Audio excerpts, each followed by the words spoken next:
Good morning. Well, it seems that we live in interesting times. Again, thank you to Treb for supporting our research agenda this year.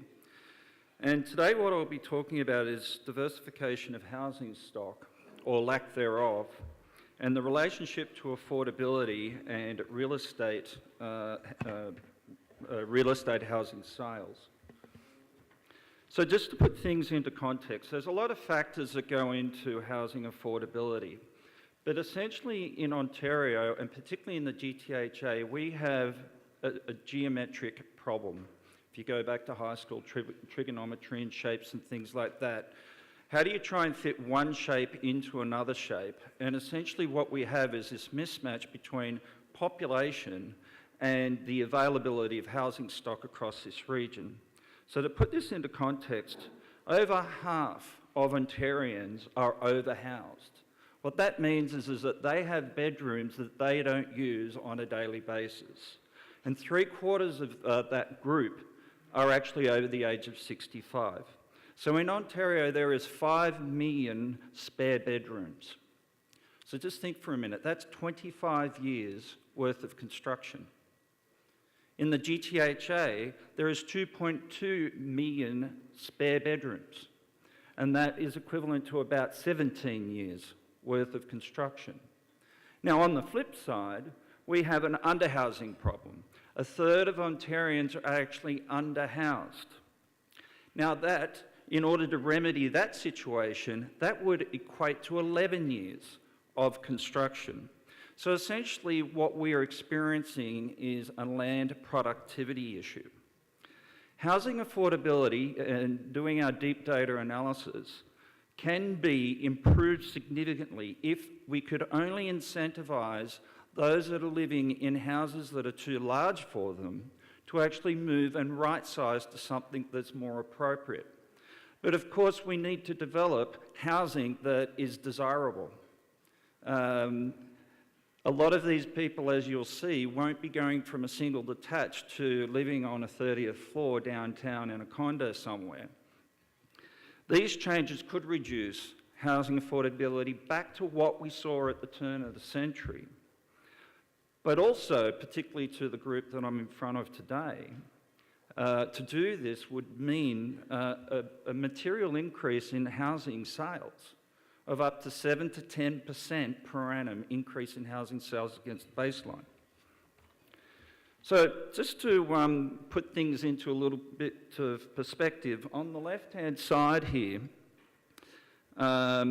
we've greyed out, this is Toronto CMA, for those that don't find it familiar, but we've greyed out here everything but residential mixed use in Toronto. Towers, apartments and things like that. And you'll notice that there's purple. Purple means that the population has increased since 2001. So in this area, the City of Toronto has grown by over 450,000 people since 2001. Now on the right-hand side, we've greyed out everything but to zones limited to ground level housing, essentially single detached. And this is where most of the overhoused in Toronto live. And in this area, it's actually shrunk by over 200,000 people. That landmass of Toronto represents 51% of the area of Toronto CMA. Now, if only you can imagine, if we could go back to 2001 density levels in those neighbourhoods, we'd have over 100,000 homes changing hands. The problem is there is no other place for them to be.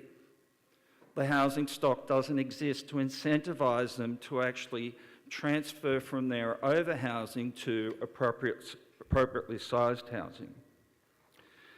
So this slide shows an iconic diagram that's commonly used in planning conversations around housing. On the left-hand side, you have single detached. On the right-hand side, you have mid-rise and high-rise. And in the middle is what's called the missing middle.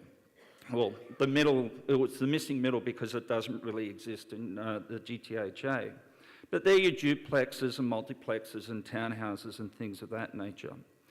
So across the GTHA, a bulk of the population lives in single detached, and another majority of the population lives in high-rise. The problem is that we're actually missing this piece in the middle. So if you want people to incentivize them to go from the left-hand side of this slide to the middle of the slide, we actually have to create, to the demographic, the baby boomers. They've experienced great economic prosperity. How do we incentivize them to go from the left to the middle? And this problem isn't, sorry, I didn't realise there was some animation here, but this problem isn't just limited to Toronto. I find that this is one of the most interesting charts, is have a look at the middle here in terms of percentage of land area in which there has been a population decline since 2001. And you'll see that a majority of our lands are actually shrinking in size over time. So for instance, in Peel region, 52% of the land area has in fact experienced a population decline since 2001, in spite of growing in a total population size of 480,000 people.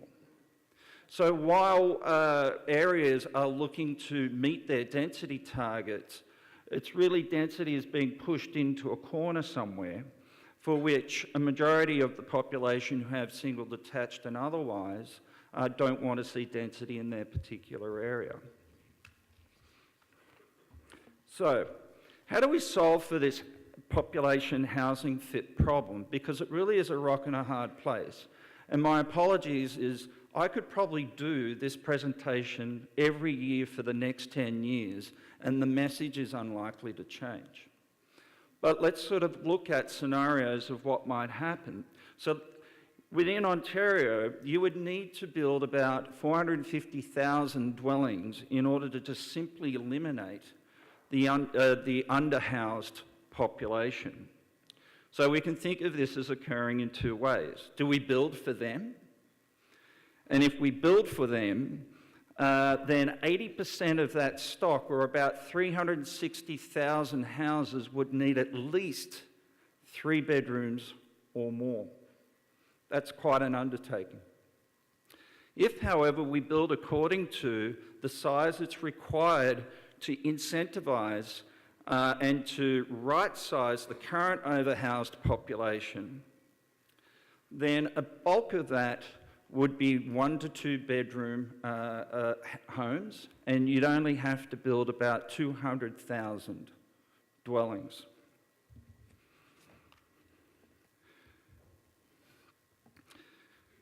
The lack of diversity across housing stock it's also playing with issues around the transportation network. Again, I remind you that on this slide, purple means population has increased in a particular area, and when it's brown and white, it means that population densities have reduced.